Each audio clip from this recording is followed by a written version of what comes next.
नमस्कार दोस्तों, the लीशम platform पर आपका स्वागत है। जैसा कि आपको पता है, द लीशम प्लेटफॉर्म पर आपको यूजीसी नेट सोशियोलॉजी की तैयारी कराई जा रही है। इसके साथ ही आपको यूपीएससी के लिए political science doctor Fayaz Hussain पढ़ा रहे हैं। मैंने एक टारगेट बैच के नाम से एक प्लेलिस्ट तैयार की थी, उसमें मैं सारे थिंकर्स पढ़ा चुका हूँ आपको, और मैंने 5 वीडियो के तहत क्या किया है, unit first A B C D और ई के नाम से मैंने सारे थिंकर्स को वहाँ पढ़ाया है। इनको आप देख सकते हैं यहाँ पर। आज मैं एक नेक्स्ट यूनिट चालू कर रहा हूँ, और इस यूनिट में हम सेकंड यूनिट अभी नहीं उठाते हैं, थर्ड यूनिट के बाद सेकंड यूनिट तैयार करेंगे। तो हमारी जो थर्ड यूनिट है, बेसिक कंसेप्ट एंड इंस्टीट्यूशन, इसमें जो आता है आपका डायस्पोरा, एक एक करके सारे ले लेंगे। तो आज हम डायस्पोरा को पढ़ने का प्रयास करेंगे कि डायस्पोरा का मतलब क्या होता है, डायस्पोरा सिलेबस में क्यों जोड़ा गया, इनका इंपोर्टेंस क्या है सोसाइटी में। क्योंकि ये सब चूंकि सोशियोलॉजी की किसी थ्योरी में तो नहीं पढ़ाया जाता है, इसलिए हमने इसको सबसे पहले ले लिया कि इस पर हम थोड़ी सी विस्तृत चर्चा कर पाए। ये आज से हमारी यूनिट थर्ड स्टार्ट हो रही है, और थर्ड 1 का ये एक टॉपिक है जिसका नाम है डायस्पोरा। डायस्पोरा जो शब्द है, ये ग्रीक भाषा से लिया गया है। कहां से लिया गया है? ग्रीक भाषा से। और डायस्पोरा का मतलब होता है फैलाव। जब हम कोई खेत में फसल बोते हैं तो उसमें छिड़क दी जाती है, तो उसका मतलब छिड़कने से है या फैलाव से है। जब किसी एक देश के नागरिक किसी अन्य या दूसरे देश में रहने लगते हैं, तो हम इस प्रकार की जनसंख्या को क्या कहते हैं, या इस प्रकार के नागरिकों को डायस्पोरा कहते हैं। डायस्पोरा के लिए भारत सरकार ने, पहले आप समझ लीजिए कि डायस्पोरा का अर्थ क्या है। जब कोई भी व्यक्ति या नागरिक व्यवसाय के लिए, उद्योग के लिए, शिक्षा के लिए या किसी अन्य प्रयोजन के लिए अपने देश से बाहर किसी अन्य देश में जाता है और वहां निवास करने लगता है, वहां रहने लगता है, तो इस प्रकार की अस्थायी रूप से रहने लगता है। कई बार परमानेंट रूप से रहते हैं, कई बार अस्थायी रूप से, कई बार स्थायी रूप से रहते हैं। तो इस प्रकार के जो लोग होते हैं उन्हें डायस्पोरा कहा जाता है। भारत सरकार ने 2003 में लक्ष्मीमल सिंघवी की अध्यक्षता में एक समिति गठित की थी, और उस समिति ने सिफारिश की कि हमें एक प्रवासी दिवस मनाना चाहिए, भारतीय प्रवासी दिवस। और भारत में 9 जनवरी को भारतीय प्रवासी दिवस किससे, लक्ष्मीमल सिंघवी जो समिति है उसके आधार पर 9 जनवरी को हम प्रवासी भारतीय दिवस मनाते हैं। प्रवासियों का इतना महत्वपूर्ण क्यों है यहां पर पढ़ना? क्योंकि अगर देखा जाए, यहां पर थोड़ा सा फैक्ट फिगर की बात कर लेते हैं, फिर देखते हैं उनके महत्व क्या है, उनके सामने चुनौतियां क्या हैं, ये सब प्रवासियों के। तो आपको अभी मैंने 2 चीजें बताई हैं। एक तो कि प्रवासी कहते कैसे हैं, प्रवासियों से संबंधित समिति क्या है, और भारतीय प्रवासी दिवस कब मनाया जाता है। 9 जनवरी को भारतीय, क्योंकि 9 जनवरी 1915 को महात्मा गांधी अफ्रीका से लौटकर भारत आए थे, तो वो प्रवास के लिए गए थे और फिर आए थे। तो उसी तारीख को हम लोगों ने क्या किया, लक्ष्मीमल समिति की सिफारिश पर अब हम भारतीय प्रवासी दिवस मनाने लगे। और प्रवासी कहते कैसे हैं, जो अपने देश से बाहर व्यवसाय के लिए जाते हैं, शिक्षा के लिए जाते हैं, या किसी अन्य प्रयोजन के लिए जाते हैं, वहां पर स्थायी या अस्थायी रूप से रहने लगते हैं, तो ऐसे नागरिकों को हम प्रवासी कहते हैं। आगे प्रवासियों में आता है कि सबसे अधिक प्रवासी जो हैं वो भारत के हैं। भारतीय प्रवासी सबसे अधिक हैं, और जो भारत की टोटल पॉपुलेशन का है, ये लगभग 3%, 3.15 कुछ रेशियो है कि इतना इनका अनुपात है। 3% के लगभग ये डायस्पोरा हमारे देश के हैं। सबसे अधिक डायस्पोरा भारत के आपके यूएई यानी गल्फ के जो देश हैं वहां पर है। उसके बाद अमेरिका में। भारतीय जो समाज है, भारतीय समाज का जो सिख समुदाय है वो सर्वाधिक डायस्पोरा के रूप में यूएसए में रहते हैं। भाई डायस्पोरा को हम पढ़ इसलिए रहे हैं क्योंकि इनका कुछ महत्व होगा ना, तभी तो हम पढ़ रहे हैं, समाज में ये कुछ महत्वपूर्ण स्थान रखते हो। तो डायस्पोरा जो होते हैं एक एनआरआई के रूप में होते हैं। तो जो डायस्पोरा है ये क्या करते हैं, विदेशों में एक तो अपनी संस्कृति को फैलाने का काम करते हैं, दूसरी बात हमारे देश का जो भुगतान संतुलन है उसको बैलेंस बनाए रखते हैं, यानी बाहर से पैसा कमा के क्या अपने देश में भेजते हैं।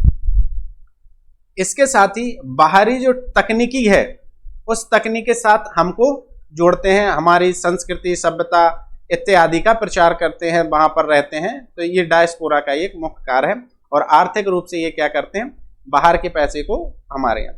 तो हमने ये यहाँ पर एक बताने का प्रयास किया है कि डायस्पोरा क्या है, डायस्पोरा का अर्थ क्या होता है, उस संबंध हमने एक पीडीएफ तैयार की है। यहाँ पे टाइम कम था तो हाथ से ही लिख दिया है, आप यहाँ से समझ सकते हैं डायस्पोरा के बारे में।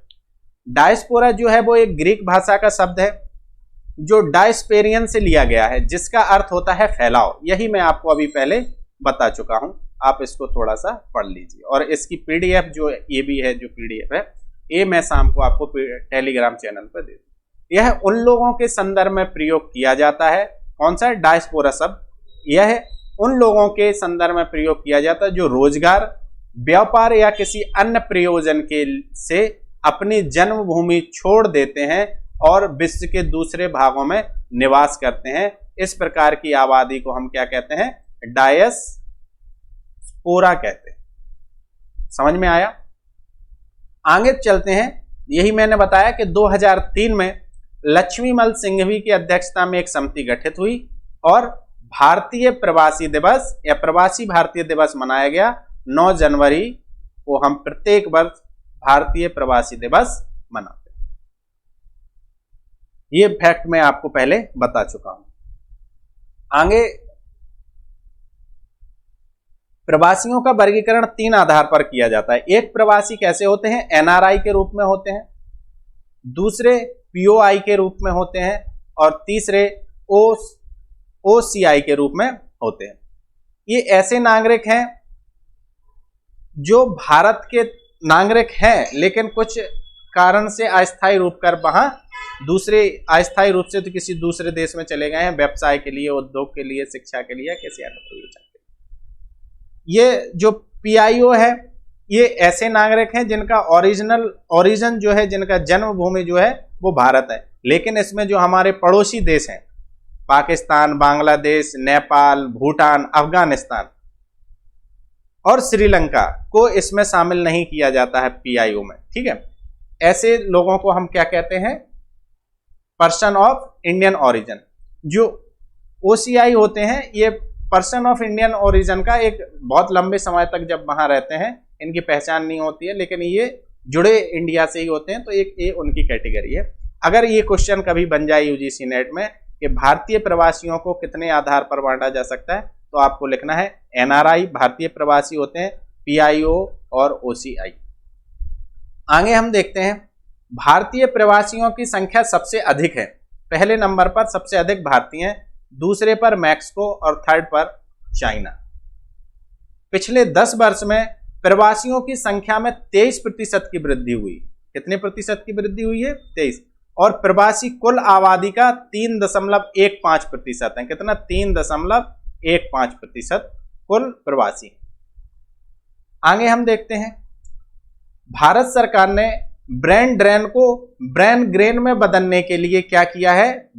जब अपने यहाँ के जो बौद्धिक बुद्धि होती थी या ऐसे कहें कि अच्छे मस्तिष्क होते थे, वो ड्रेन के रूप में विदेश चले जाते थे, अधिक पैसा उन्हें आकर्षित करता था। तो सरकार ने कहा है जो ब्रेन ड्रेन हो, जो मस्तिष्क विदेशों में काम करने जा रहा है लेकिन भारतीय हैं, अब हम उनको उन ब्रेन को गेन में बदलने का प्रयास करेंगे, उनसे अधिकतम कमाने का प्रयास करेंगे। और इसी नजरिए को देखते हुए सरकार ने प्रवासियों के लिए क्या किया, अधिकतम सुविधा उपलब्ध कराने उनका कहा है कि प्रवासियों के लिए अधिकतम सुविधा व न्यूनतम असुविधा की बात की है कि वो इस नीति के संदर्भ क्या करेंगे, एनआरआई के लिए काम करेंगे कि प्रवासियों को अधिक सुविधा मिलना चाहिए और न्यूनतम असुविधा होना चाहिए उनके लिए। सरकारें बहुत काम कर रही हैं। अब इनको ये मैंने बताया है कि सबसे ज्यादा जो प्रवासी हैं वो यूएई में है, उसके बाद यूएसए में है, और भारत का सिख समुदाय सबसे बड़ा प्रवासी समुदाय है। प्रवासियों का महत्व क्या है कि ये सांस्कृतिक विस्तार के रूप में सांस्कृतिक विस्तार करते हैं। ये बाहर का पैसा, विदेश का पैसा भारत में भेजते हैं। सबसे अधिक प्राप्त करता है भारत विदेशी पैसे को अपने एनआरआई के द्वारा। 78.6 मिलियन डॉलर करता है। विश्व में पहले स्थान पर है भारत। ये आईएमपी पॉइंट है, कभी भी यूजीसी नेट इससे क्वेश्चन बना सकता है। सबसे अधिक प्रवासियों के क्या महत्व हैं, 2-4 ऑप्शन दे देंगे और आपको बताना।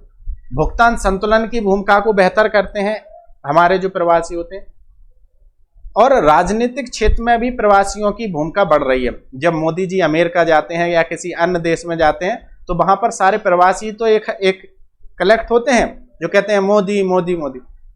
प्रवासी अमेरिका में तो हालत यह है कि भारतीय जो प्रवासी हैं उनका हस्तक्षेप बहुत बढ़ गया है। वो वहां के राजनीतिक यानी चुनावों को भी प्रभावित करते हैं। अब वहां पर चुनाव जो होता है, किसी भी पार्टी का जो घोषणा पत्र होता है, उसमें उनको ध्यान रखा जाता है, उनके मुद्दों को ध्यान रखा जाता है। तकनीकी विकास और उद्यमिता में सहायक होते हैं और वैश्विक कद को बढ़ाने में सहायक है। हमारा जो वैश्विक छवि है उसको बढ़ाने में डायस्पोरा बहुत, क्योंकि बहुत से ऐसे लोग हैं जो अन्य देशों में बड़े बड़े पदों पर बैठे हैं लेकिन वो हैं भारतीय मूल्य के, और भारतीय मूल्य के होने के साथ साथ उनका जुड़ाव भी भारत की तरफ है और एक अच्छी खासी रकम वो भारत की तरफ भेजते हैं, जिससे हमारा भुगतान संतुलन बना रहता है। प्रवासियों की समस्या क्या है सब? कई बार क्या होता है, उन्हें नस्लीय विरोध का सामना करना पड़ता है प्रवासियों। जैसे अमेरिका में है तो उन्होंने कहा अमेरिका अमेरिकन के लिए। कई बार आतंक, जैसे गल्फ कंट्रीज में कई बार आतंक जैसी हमें समस्याएं देखने। और संरक्षणवाद, अमेरिका कहता है कि अमेरिका के संसाधनों पर अधिकार अमेरिकी लोगों को है और वो कड़े कानून बना देता है वीजा से संबंध, H-1B वीजा। तो इस संदर्भ इस कुछ समस्याएं हैं जो प्रवासियों को क्या करती हैं, इंगित करती हैं, प्रवासियों की समस्याओं को सबके सामने लाती हैं। सरकार ने इस दिशा में कुछ पहल की है प्रवासियों के लिए। उन्होंने कहा है भारत को जानो कार्यक्रम के तहत प्रवासियों से कहा है कि आप अपने ओरिजिन, जो आपका स्थान है और आपका जहां का उद्भव है, उसको जानो। इस कार्यक्रम भारत को जानो कार्यक्रम चलाए, भारत का अध्ययन कार्यक्रम चलाए, और प्रवासी बच्चों के लिए छात्रवृत्ति लगभग $4000 देने की बात करती है भारत सरकार कि उन्हें $4000 दिए जाएंगे जो प्रवासी बच्चे हैं। और महात्मा गांधी प्रवासी सुरक्षा योजना इत्यादि 1 मई 2012 से चलाने का सरकार ने कदम उठाए हैं इस दिशा में, और ये चल रहा है। तो आपने देखा होगा कि प्रवासी से संबंधित जितने भी पक्ष थे, मैंने यहाँ पर सबको कवर करने का प्रयास किया। अगर प्रवासी से संबंधित कोई क्वेश्चन बनता है, ये आपका यूनिट 3 1 का एक टॉपिक है डायस्पोरा। आज मैंने वो आपको पढ़ा। ऐसे ही धीरे धीरे करके मैं आपको एक एक टॉपिक यूनिट 3 के पूरे पढ़ा दूंगा। जैसे रोल एंड स्टेटस है तो उस पर थोड़ा लंबा वीडियो जाएगा, उसको भी बनाएंगे, कल्चर पे भी बनाएंगे, और जो छोटे छोटे कंसेप्ट हैं 10-15 मिनट वाले, उनको मैं धीरे धीरे करता रहूंगा। तो आपको यहाँ से समझ में आ गया होगा। आज के लिए इतना ही। नमस्कार।